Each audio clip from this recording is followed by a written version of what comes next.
7 तरह की प्रॉब्लम थी जो मोस्टली आप में से बच्चे फेस कर रहे होंगे। पीसीएम में सबसे इजी है स्कोर करना केमिस्ट्री में। केमिस्ट्री सबसे इजी सब्जेक्ट है, बट केमिस्ट्री के 3 पार्ट हैं और तीनों के लिए आपको अलग-अलग स्ट्रैटेजी के अकॉर्डिंग चलना होगा। सर टाइम सही से मैनेज नहीं होता, इफेक्टिव रिवीजन नहीं होती। अगला चैप्टर पढ़ता हूं तो पिछले चैप्टर में क्या पढ़ा था वो तो मेरे को याद ही नहीं है।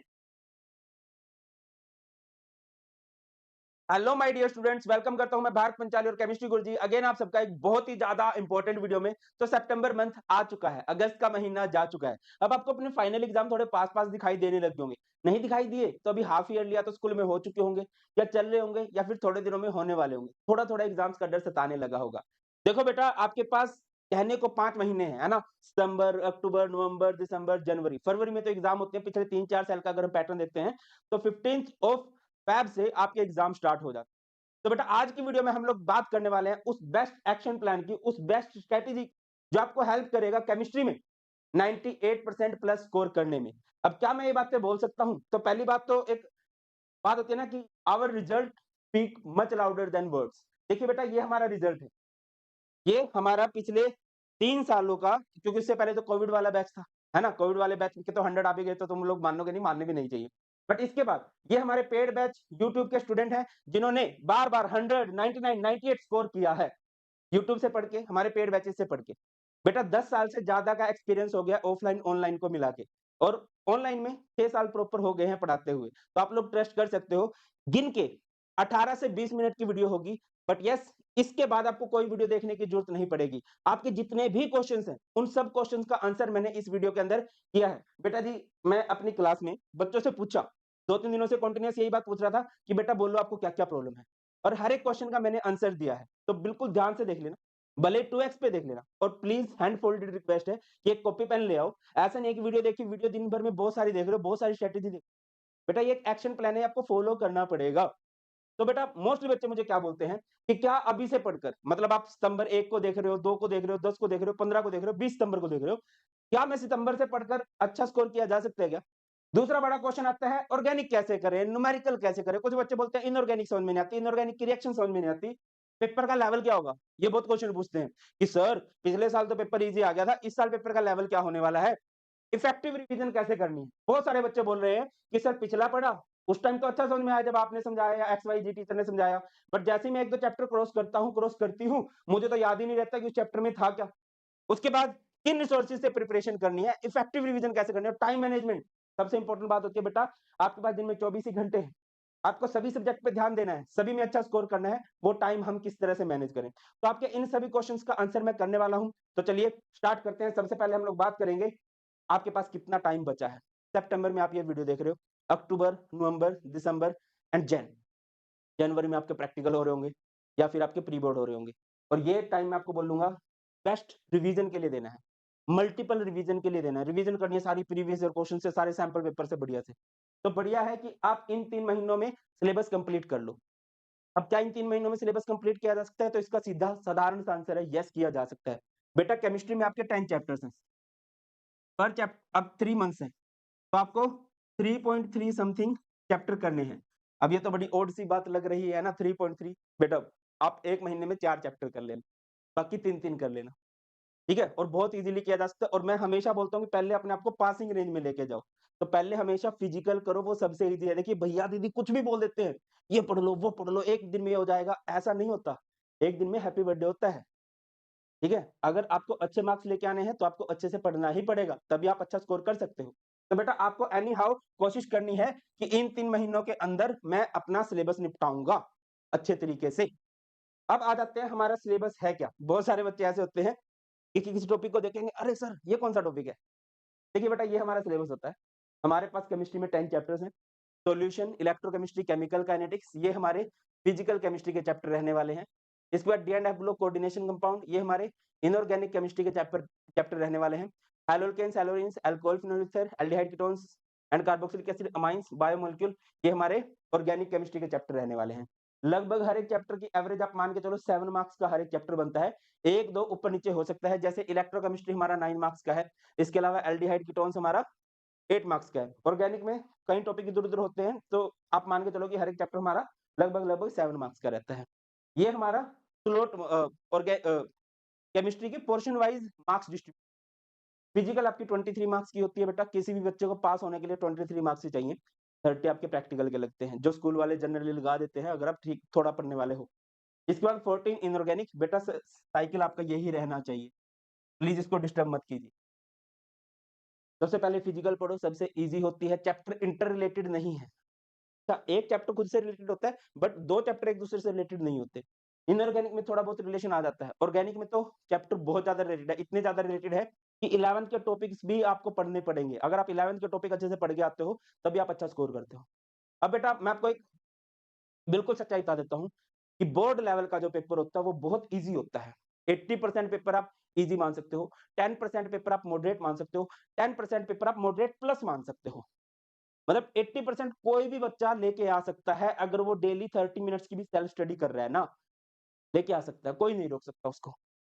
10% के लिए थोड़े एफर्ट और 10% के लिए और ज़्यादा एफर्ट। सर आप कैसे बोल सकते हो ईज़ी? अभी एक्सपीरियंस बोल दिया, अब दूसरे पॉइंट पे आते हैं। देखो बेटा, बोर्ड का पेपर सेंट्रल लेवल पे होता है, इवन सीबीएसई तो क्या है, फॉरेन कंट्रीज के अंदर भी है, 31-32 देश हैं जहां पर सीबीएसई बोर्ड को फॉलो किया जाता है। तो ऑब्वियसली वो ये तो नहीं चाहेंगे कि बच्चों का रिजल्ट खराब आए, इंडियन वो गवर्नमेंट पे बातें जाती है, अरे यार तुम क्या कर रहे हो। देखो जो 11th का पेपर होता है वो स्कूल लेवल पे बनाया जाता है, तो स्कूल लेवल पे जब पेपर बनते हैं तो टीचर्स के ईगो पे बात आ जाती है कि यार ये बच्चा मेरे ट्यूशन पे नहीं आता, इसके कम मार्क्स लेके आने हैं, तो थोड़ा पेपर हार्ड बनाऊंगा, अपने ट्यूशन वालों को पेपर बता दूंगा, है ना, क्योंकि इसने एक्स वाई जी ट्यूशन पे जाके तो ये पढ़े नहीं होंगे, जो मेरे ट्यूशन पे आए होंगे उनको मैं पेपर बता दूंगा, वो चलता है।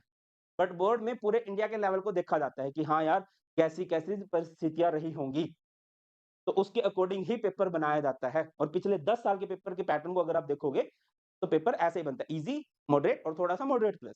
और मॉडरेट प्लस आपको कहाँ देखने को मिलेगा?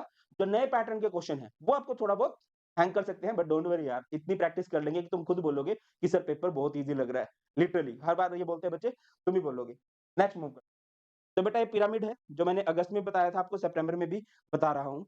अगर कोई बच्चा चाहता है कि सर पहले मुझे पासिंग रेंज में लेके जाओ, तो आप क्या करो बेटा, बेसिक करो। बहुत सारे बच्चे मुझे क्या बोलते हैं कि सर मुझे 11th का कुछ नहीं आता, तो बेसिक देखना भाई, तेरे लिए ही तो बेसिक की वीडियो बना रखी है। देखिए मैंने 2 वीडियो बना रखी है, class 11th basic for class 12th और एक बना रखी है class 11th basic of organic for class 12th। वो 2 वीडियो हैं, उनके बढ़िया-बढ़िया नोट्स हैं। वैसे तो मैं बोलूँगा, रिकमेंड करूँगा कि नोट्स खुद से बनाओ। आपने क्या पढ़ा है वो आप लोग अपनी राइटिंग में अच्छे से समझ पाओगे। तो सबसे पहले आप लोग बेसिक करोगे। बेसिक कर लिया, 11th के जो-जो इंपॉर्टेंट टॉपिक हैं, वो सारे के सारे मैंने करा रखे हैं। उसके बाद चैप्टर वाइज़ वन शॉट देख लो। ठीक है बेटा, वन शॉट से आपको चैप्टर का बहुत आइडिया हो जाता है। बहुत कुछ चैप्टर के बारे में पता चल जाता है और मैंने आपको नोट्स प्रोवाइड कर रखे हैं। ठीक है? प्रीमियम नोट्स एक पेड है, उसको छोड़ते हैं। मैंने आपको शॉर्ट नोट्स प्रोवाइड कर रखे हैं और उसमें बहुत अच्छे से कवर है। 18 पेजेज़ के अंदर पूरी केमिस्ट्री कवर करवा रखी है। वो नोट्स आपको कहाँ से मिलेंगे? हमारे टेलीग्राम चैनल, जो कि भारत पंचाल सर के नाम से फ्री ऑफ कॉस्ट मिल जाएँगे। अच्छा, पॉसिबिलिटी है कि टेलीग्राम चैनल को बैन किया जा सकता है, तो एक व्हाट्सएप चैनल भी बना रखा है। उसका लिंक भी मैं डिस्क्रिप्शन में प्रोवाइड कर दूँगा, जॉइन कर लेना, फ्री ऑफ कॉस्ट आपको वहाँ से नोट्स मिल जाएँगे। आप 50% पे आ जाओगे, अगर इनको अच्छे से कर लेते हो। इसके बाद मैंने हर एक चैप्टर के इंपॉर्टेंट टॉपिक बता रखे हैं। बेटा देखो, हर चैप्टर में से कुछ सिलेक्टेड टॉपिक होते हैं। जैसे कि मैं एग्जांपल देता हूँ, सॉल्यूशन में से जो टॉपिक बनने के चांसेस हैं, कोलिगेटिव प्रॉपर्टी से बहुत क्वेश्चन रहते हैं और कोलिगेटिव प्रॉपर्टी में भी specifically depression in freezing point से बहुत क्वेश्चन बनते हैं। इसके अलावा आइडियल नॉन आइडियल सॉल्यूशन को थोड़ा डिटेल में पढ़ना चाहिए। उसके एग्जांपल से रिलेटेड, आइसोट्रोप से रिलेटेड क्वेश्चन बन ही जाते हैं। फिर आ जाओ इलेक्ट्रोकेमिस्ट्री में। इलेक्ट्रोकेमिस्ट्री में आपके क्वेश्चन बन जाते हैं नर्स्ड इक्वेशन से रिलेटेड। बहुत इंपॉर्टेंट टॉपिक वो भी रहता है। तो आपको ये टॉपिक पहचानने पड़ेंगे, आप खुद से भी पहचान सकते हो। जब आप डिटेल में प्रीवियस ईयर क्वेश्चन की प्रैक्टिस करोगे, पिछले 10-15 सालों के क्वेश्चन जब लगाओगे, तो तुम्हें समझ में आने लगेगा कि एग्जामिनर कुछ स्पेसिफिक टॉपिक से ही क्वेश्चन पूछते हैं। और अगर आपको मेहनत नहीं करनी है, तो मैंने तुम्हारे लिए कर रखी है ना? 80-20 रूल क्या बोलता है कि 80% क्वेश्चन 20% टॉपिक से ही बनते हैं। यहाँ पर आप 70% पे आ जाओगे। फिर क्या कर सकते हो बेटा? प्रीवियस ईयर क्वेश्चन करो। जो बुक आपने ले रखी है, सारी बुक बढ़िया होती हैं। बाकी एक बुक मैंने भी आप लोगों के लिए बना रखी है, बहुत ही बढ़िया सुंदर सी बुक है, मैं आपको दिखा देता हूँ और बहुत ही ना के बराबर कॉस्ट में ये बुक है भाई, तुम्हें फ़ील आएगी। सबसे पहले तो फ़ील ये आएगी कि लो भाई तुम्हारे भारत सर की फ़ोटो है ना? थोड़ा-सा अच्छा लगता है कि यार हाँ, सर हमारे लिए गिफ्ट लेके आए हैं। और मैंने आपके लिए यहाँ पर कलर्ड नोट्स प्रोवाइड किए हैं, प्रीवियस ईयर क्वेश्चन्स हैं, है ना? हर तरह के MCQs, reason assertion, long form वाले, हर तरह के क्वेश्चन इसके अंदर इंक्लूडेड है। इसका लिंक भी आपको डिस्क्रिप्शन में मिल जाएगा, इसको आप चेकआउट कर सकते हो। या फिर अगर आपने कोई बुक ले रखी है, बहुत सारे बच्चे मुझे बोलते हैं कि सर मैंने तो वो बुक ले ली, वो बुक ले ली, बुक सारी अच्छी हैं बेटा। प्रीवियस ईयर क्वेश्चन सब में सेम है, आपने जो बुक ले ली उससे पढ़ाई करो। क्लियर है? अगले पॉइंट पे आ जाते हैं, तो प्रीवियस ईयर क्वेश्चन जब कर लोगे, अब बहुत सारे बच्चे बोलते हैं कि सर मुझे तो एनसीईआरटी करनी है। हर भैया दीदी बोलता है कि एनसीईआरटी करो, बिल्कुल सही बोलता है हर भैया दीदी। एनसीईआरटी करनी चाहिए, बट कभी आपने अगर एनसीईआरटी करके देखी हो, सारी बात छोड़ो, सॉल्यूशन की एनसीईआरटी करके देखना और कमेंट सेक्शन में बताना कितने बच्चों ने सॉल्यूशन की एनसीईआरटी ऐसे कर ली थी। ऐसे नहीं हुई है वो, उसकी कैलकुलेशन इतनी मुश्किल है। तो बेटा सबसे पहले आप प्रीवियस ईयर क्वेश्चन करो। देखो बेटा, एनसीईआरटी में क्वेश्चन हर एक लेवल के होते हैं। मैं हर वीडियो में ये बात बोलता हूँ कि एनसीईआरटी हर एक एग्जाम के लिए बनाई गई बुक है। आपकी जेईई के लिए बनाई गई बुक है, नीट के लिए, सीयूटी के लिए, बोर्ड्स के लिए और भी बहुत सारे एग्जाम्स में वो बुक फॉलो होती है। बट आप जिस एग्जाम का पेपर देने जा रहे हो, उसके प्रीवियस ईयर क्वेश्चन कर लोगे ना बहुत अच्छे से। पहले तुम्हें वो टिप्स पे होनी चाहिए कि कुछ भी हो जाए, प्रीवियस ईयर में ऐसा कोई क्वेश्चन नहीं है जो मैंने नहीं किया। उसके बाद एनसीईआरटी करो। और बेटा इसमें कैलकुलेशन थोड़ी मुश्किल होती है। और मैं आपको बताता हूँ कि यार कहाँ-कहाँ पर आपको एनसीईआरटी करनी है। एनसीईआरटी के मैंने आपको इंपॉर्टेंट एनसीईआरटी क्वेश्चन बता रखे हैं। बाकी दोबारा से मैं सोच रहा हूँ एक वीडियो बनाऊँ इंपॉर्टेंट टॉपिक की इंपॉर्टेंट एनसीईआरटी क्वेश्चन, वो देख लेंगे। इसके बाद आपको ठीक है सर 90% पे पहुँच जाऊँगा। देखो बेटा 80 टू 90% पहुँच गए, थोड़े से एफर्ट लगे। 90 टू जो 100 वाला जो पॉइंट है ना, उसमें सब नहीं पहुँच पाते। 80% वाले बहुत बच्चे, 90 वाले भी बहुत मिल जाएँगे। बट वो जो 90 से 100 वाली लाइन है ना, उसमें बहुत सिलेक्टेड बच्चे रह जाते हैं क्योंकि उसमें आपके बहुत एक्स्ट्रा एफर्ट लगते हैं। उसमें आपको एनसीईआरटी की गहराई में जाना पड़ेगा। और एनसीईआरटी की गहराई में जाने के लिए आपको पढ़ना चाहिए एनसीईआरटी का निचोड़, जो मैं आपको प्रोवाइड करवाने वाला हूँ धैर्य अकेडमी पे। सर अब तक क्यों नहीं प्रोवाइड करवाए? क्योंकि अभी तक तुम लोग उतने एक्टिव नहीं हुए ना, इतने सीरियस नहीं हुए हो। कमेंट सेक्शन में बताना कि हाँ, तुम्हें एनसीईआरटी के निचोड़ की जरूरत है क्या? और प्लीज ये भी जरूर बताना कि तुम स्टैंड कहाँ पर करते हो? कितने चैप्टर आते हैं, कितने चैप्टर में कॉन्फिडेंस है और कितने चैप्टर में बिल्कुल भी कॉन्फिडेंस नहीं है। प्लीज कमेंट सेक्शन में जरूर बताना। ठीक है? और न्यू पैटर्न के क्वेश्चन कौन से? MCQs, reason assertion, case study. इन क्वेश्चंस की आपको थोड़ी प्रैक्टिस करनी पड़ेगी। क्लियर है बेटा? अभी सीबीएसई ने 2025 के लिए अभी तक सैंपल पेपर रिलीज़ नहीं किया, पता नहीं क्यों नहीं किया है, बट मोस्ट प्रोबेबली वो सितंबर में रिलीज़ कर देंगे, है ना? बहुत मुझे गट्स फीलिंग आ रही है कि वो कर देंगे भाई, है ना? बहुत ज़्यादा चांसेस इस बात के। तो उसको हम लोग डिटेल में देखेंगे और पेपर का लेवल उससे थोड़ा नीचे ही रहेगा। सैंपल पेपर यही रहता है कि थोड़ा सीरियस हो जाओ, उसको हम सॉल्व करेंगे, तो आपको और डिटेल में समझ में आएगी बात। क्लियर है बेटा? अब आ जाते हैं जो मेन बात है कि पोर्शन वाइज़, हमें पोर्शन वाइज़ किस तरह से पढ़ना है। देखो बेटा, सबसे ईज़ी पोर्शन रहता है physical. Physical is just like physics. तो सुना है फिजिक्स तो बोर्ड की बड़ी मुश्किल होती है। नंबर अच्छे आते हैं फिजिक्स में, क्वेश्चन थोड़ा इधर-उधर से हो जाते हैं। बट ये उससे बहुत ईज़ी पोर्शन है, सिर्फ पढ़ना है, न्यूमेरिकल करने हैं। देखो सबसे पहले एक आदत डालो फॉर्मूला शीट बनाने की। मैं हर बच्चे को बोलता हूँ कि अपने नोट्स किस तरह से बनाने हैं, जब भी आप किसी चैप्टर को स्टार्ट करो, तो पहले 5 पेज छोड़ दो। उस 5 पेज में क्या करो, जब आप चैप्टर करोगे, तो उसमें कुछ फॉर्मूलाज़ आएँगे, तो वो सारे फॉर्मूला उन पहले पेजेज़ पे भी लिखो। सर आपको कुछ इंपॉर्टेंट टॉपिक बताएँगे, आप मुझसे पढ़ रहे हो, किसी एक्स-वाई-ज़ेड टीचर से पढ़ रहे हो, किससे पढ़ रहे हो, तो वो कुछ इंपॉर्टेंट टॉपिक बोलेंगे, तो आपको वो इंपॉर्टेंट टॉपिक वहाँ पर लिखने चाहिए कि हाँ यार, सर ने, मैम ने ये इंपॉर्टेंट बोला था। तो बहुत ज़्यादा चांस है वो अपने प्री बोर्ड में ये क्वेश्चन दे सकते हैं। उनका भी एक्सपीरियंस है, वो बोल रहे हैं। ठीक है? तो फॉर्मूला शीट बनाओ। इसके बाद क्या करो, न्यूमेरिकल की प्रैक्टिस करो। न्यूमेरिकल की बहुत अच्छे से प्रैक्टिस करो। कौन से न्यूमेरिकल की प्रैक्टिस करो? Easy to moderate. Easy to moderate कहाँ मिलेंगे सर? ईज़ी टू मॉडरेट आप लोगों को मिलेंगे प्रीवियस ईयर क्वेश्चन में। हर एक टॉपिक के प्रीवियस ईयर में 4-4, 5-5, 6-6 क्वेश्चन होते हैं, उनकी बहुत अच्छे से प्रैक्टिस कर लो, सो दैट हर एक फॉर्मूले के आपके 2-3 क्वेश्चन बने होने चाहिए। ठीक है?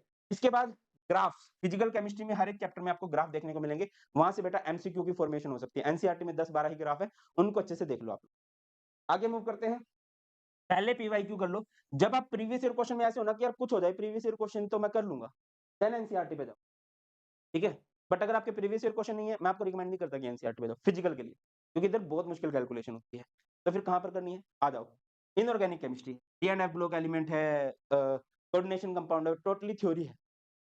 ठीक है? बट कुछ एक्सेप्शंस आएँगे, उन एक्सेप्शंस को ज़रूर लिखा करो। एक्सेप्शंस क्या आ सकते हैं? जैसे आपने देखा होगा डी ब्लॉक के एलिमेंट हार्ड मेटल है, बट उधर मरकरी सॉफ्ट मेटल है, बहुत जल्दी पिघल जाता है। या फिर इनका मेल्टिंग पॉइंट बहुत हाई होता है, अनपेयर्ड इलेक्ट्रॉन की वजह से स्ट्रॉन्ग मेटालिक बॉन्ड होता है, बट एक बदतमीज है मैंगनीज, जिसके पास अनपेयर्ड इलेक्ट्रॉन है, स्टिल उसका मेल्टिंग पॉइंट लो होता है। क्यों होता है कमेंट सेक्शन में बताना।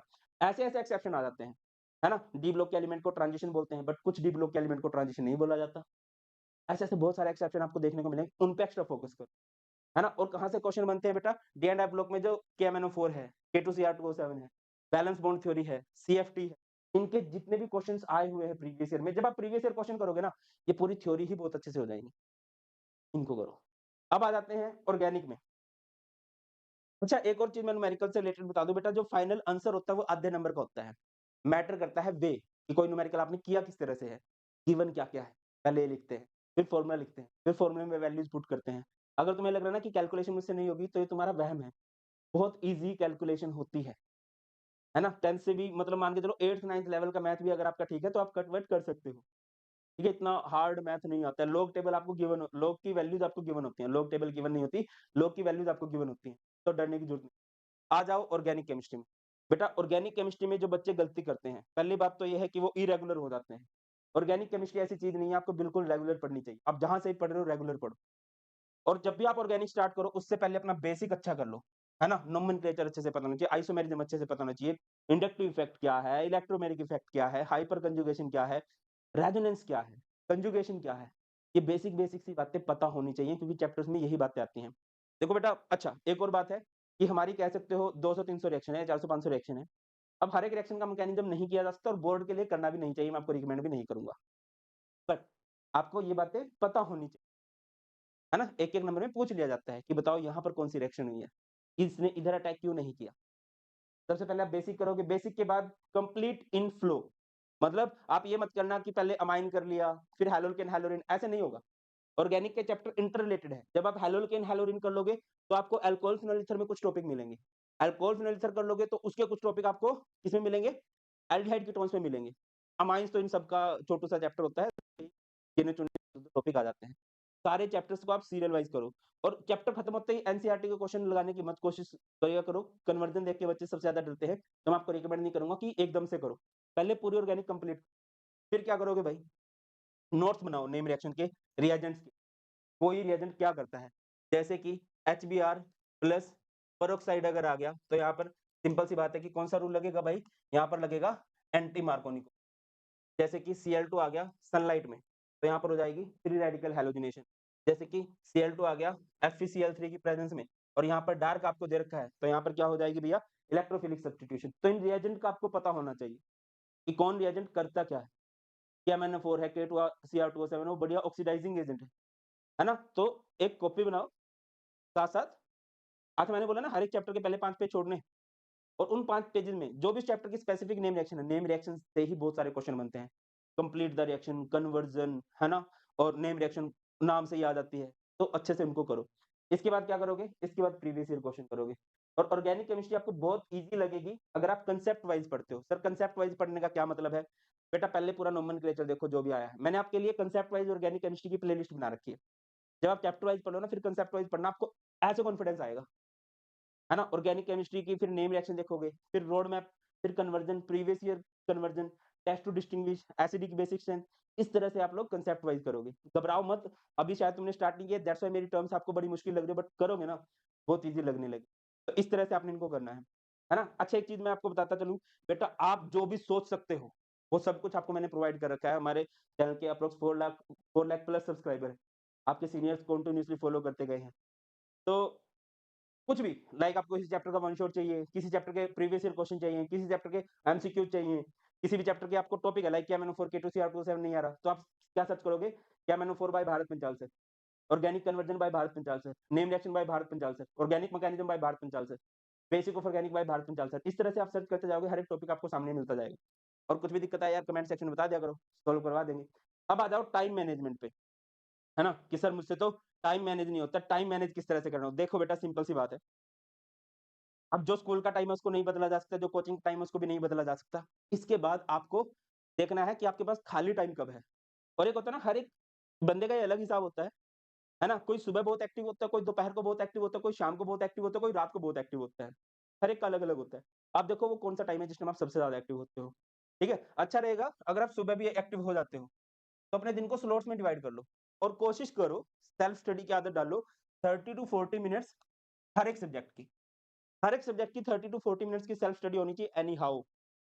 सुबह उठे, सबसे पहले वो पकड़ लो जो आपको मुश्किल सब्जेक्ट लगता है, उसको पढ़ लिया। मान लो कि फिजिक्स लगता है, दोपहर को स्कूल से आए, केमिस्ट्री पकड़ लिया या शाम को और रात को सोने से पहले मैथ। इस तरह से सेल्फ स्टडी करते चलनी, तभी आपकी हेल्प। दूसरी बात है, इफेक्टिव रिवीजन नहीं हो रही भाई, पढ़ रहा हूँ, भूल रहा हूँ। बेटा ये सबके साथ है कि हमारा एजुकेशन सिस्टम ऐसे ही है और पढ़ाई में इंटरेस्टिंग चीज़ें नहीं होती हैं इतनी, है ना? अब एग्ज़ाम्पल भले ही तुम्हें टीचर्स के याद रह जाए बट वो कांसेप्ट याद रखने के लिए आपको कंटीन्यूअस रिपीटेड रिवीजन करनी पड़ेगी। और बेटा जब तक आप लोग क्वेश्चन्स की प्रैक्टिस नहीं करोगे ना, क्वेश्चन प्रैक्टिस बहुत ज़रूरी है हर एक टॉपिक के साथ।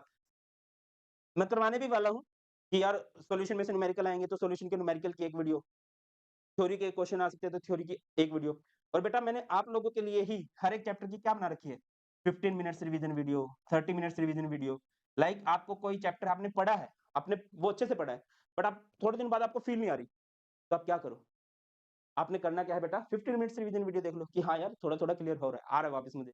30 मिनट्स रिवीजन वीडियो देख लो, एक एक्टिव रिकॉल हो जाएगा, है ना? सारे पॉइंट आपको दोबारा से याद आने लगेंगे। शॉर्ट नोट्स सामने रखो, शॉर्ट नोट्स कहने के शॉर्ट नोट्स हैं, उनमें सब कुछ कवर है। अगर किसी बच्चे के पास वो नोट्स हैं, तो ज़रूर बताना कमेंट सेक्शन में, ठीक है? शॉर्ट नोट्स आपको प्रोवाइड करा रखे हैं, 1 पेज नोट्स आपको प्रोवाइड करा रखे हैं, फ्री ऑफ कॉस्ट प्रोवाइड करा रखे हैं। उनका फ़ायदा उठाओ ना, उनका प्रिंट आउट निकलाओ और देखो, पढ़ो उनको टाइम निकाल के। क्लियर है बेटा? आगे, रिसोर्सेज़ कौन-कौन से हैं बेटा? एनसीईआरटी आपको पढ़नी है, साथ में प्रीवियस ईयर क्वेश्चन करने हैं। प्रीवियस ईयर क्वेश्चन की मैंने आपको अपनी बुक दिखा दी है, ये वाली बुक है, लिंक आपको डिस्क्रिप्शन में मिल जाएगा और उसमें वो सब कुछ है, जो आपको अच्छे मार्क्स लाने के लिए चाहिए। दूसरी बात, वन शॉट पढ़ोगे, 2x की स्पीड में देख लो, 2 बार देख लो, है ना? फिर 60 मिनट्स, 30 मिनट्स, 15 मिनट्स ये रिवीजन वीडियो है। आपके पास जो टाइम है, फास्टली रिवीजन करो, 30 मिनट्स रिवीजन एक अच्छा है और बहुत जल्दी आपको फ़ॉर्मूले देखने हैं, या एक इंपॉर्टेंट एग्जांपल देखने हैं, तो आप 15 मिनट्स वीडियो को भी देख सकते हो। प्रीवियस ईयर क्वेश्चन करो, 10 ईयर के मिनिमम आपको क्वेश्चन प्रैक्टिस करने हैं, मैं वीडियो बना दूँगा, ठीक है? बनी भी हुई है चैनल पे, खुद से प्रैक्टिस कर सकते हो। शॉर्ट नोट्स, 1 पेज नोट्स हो गए। अच्छा, कुछ बच्चे ऐसे होते हैं कि सर हमें तो आपसे पढ़ना है, रेगुलर पढ़ना है। यूट्यूब पे तो सर आपकी रिकॉर्डेड वीडियो आती है, बट लाइव पढ़ना, आपसे बात करनी है, तो आपके लिए कर्ण प्रो बैच है। बहुत कम सा प्राइस है इसका, 1299 प्राइस है और इसमें सब कुछ आपका होने वाला है, पूरा सिलेबस अच्छे से कवर करवाया जाएगा। Previous year question, sample paper, सारे के सारे मेरे प्रीमियम नोट्स, है ना? रेगुलर मैं आपको गाइड करने वाला हूँ, मेंटर करने वाला हूँ। तो ये है, और टीचर्स डे की एक सेल चली हुई है 5th ऑफ सितंबर तक, आप एक्स्ट्रा 20% ऑफ का फ़ायदा उठा सकते हो। आप लोगों को कोड यूज़ करना है कृष्णा, लिंक आपको डिस्क्रिप्शन में मिल जाएगा। एक बढ़िया बैच है और बहुत सारे बच्चों ने जॉइन कर रखा है, फ़ील आती है ना? डेली पढ़ोगे तो हाँ। और लास्ट में कुछ प्रो टिप्स, पोमोडोरो टेक्निक के अकॉर्डिंग पढ़ना है। ये मत सोचा करो कि मैं रेगुलर 2-2 3-3 घंटे पढ़ जाऊँगा, एग्ज़ॉस्ट हो जाओ, है ना? पहले अपना सीटिंग टाइम बढ़ाना है, 15 मिनट, 20 मिनट, 30 मिनट इस तरह से, और ब्रेक ले लेके पढ़ो, है ना? माइंड को प्रॉपर बीच-बीच में रेस्ट भी देना है और ऐसा ना हो कि पढ़ने से ज़्यादा रेस्ट का टाइम हो जाए। पढ़ने का टाइम ज़्यादा होना चाहिए, रेस्ट का टाइम कम होना चाहिए। दूसरी बात पे चलते हैं, कंसिस्टेंसी। देखो बेटा, एक फॉरगेटिंग कर्व होती है। अगर आप एक टॉपिक पढ़ रहे हो और उसकी रिवीजन नहीं कर रहे हो, तो 7 दिनों बाद आप भूल चुके होंगे उसको। तो कोशिश किया करो रेगुलर पढ़ने की। एक टॉपिक आप 5 से 6 बार पढ़ चुके हो, है ना? नेक्स्ट डे पढ़ो, फिर हफ्ते बाद पढ़ो, फिर महीने बाद पढ़ो, लिख के उसका टेस्ट दो। क्लियर है? तो आप लोगों ने कंसिस्टेंटली पढ़ना है, रिपीटेड रिवीजन लगानी है। एक भी दिन मिस नहीं होना चाहिए। भले ही आप डेली 1 घंटा पढ़ते हो, तो एक दिन 10 मिनट पढ़ लो, 15 मिनट पढ़ लो, बट पढ़ना है। और मतलब क्या 10-15 मिनट क्यों पढ़ रहे हो? क्योंकि आपको घर में कुछ काम आ गया, एक इंपॉर्टेंट फंक्शन आ गया, कुछ इमरजेंसी आ गई। तो कोशिश करो कि हाँ, शॉर्ट नोट्स रखे और पढ़ लिया। इसके बाद मिस्टेक बुक ज़रूर रखनी है आप लोगों ने। मिस्टेक बुक क्या होती है कि पढ़ रहे हो, कुछ गलती कर रहे हो, किसी एक खास टॉपिक में गलती हो सकती है और सर ने 80-20 वाले वीडियो में बताया था, किस टॉपिक से क्वेश्चन बनने के चांसेस है। देखो बेटा, कुछ टॉपिक्स तो ऐसे भी होते हैं जिनसे कभी क्वेश्चन नहीं बनते। अगर वो नहीं बन रहा तो एक अलग बात है, बट सर ने इंपॉर्टेंट टॉपिक बोला है, उसके आपने प्रीवियस ईयर में भी क्वेश्चन देख लिए, है ना? और आपसे फिर भी क्वेश्चन नहीं बन रहे हैं, तो प्लीज़ उसकी रेगुलर रिवीजन, है ना? रिमेंबर वन थिंग, मैं इसको बहुत स्ट्रांगली मानता हूँ कि जब भी आप किसी चीज़ को पूरी शिद्दत से चाहते हो ना, ये पर्व आया है, दैट्स व्हाई दरवाज़ा खुलने की साउंड आई है। जब भी आप किसी चीज़ को पूरी शिद्दत से चाहते हो ना, तो पूरी कायनात साजिश में लग जाती है आपको उससे मिलाने के लिए। अगर आपने गोल सोच लिया कि मुझे 95 लेके आने हैं, 98 लेके आने हैं, मुझे अपने शहर में टॉप करना है, मुझे अपने स्टेट में टॉप करना है, तो आपको कोई नहीं रोक सकता अच्छे मार्क्स लेके आने से। बस आप लोगों ने कंटीन्यूअस एफर्ट लगाने हैं। अपने गोल ज़रूर लिखा करो, किसी पेज पे, किसी बुक पे अपने गोल लिखो और रेगुलर पढ़ाई स्टार्ट करो। और लास्ट में आपके लिए ये हमारा करना प्रो बैच है, आप लोग इसको जॉइन कर सकते हो और ये हमारी बुक है। That's all in this video. Still कुछ भी डाउट्स हो आप लोग कमेंट सेक्शन में बता सकते हो। बहुत जल्द मिलेंगे। God bless you all. Please take care. Jai Hind.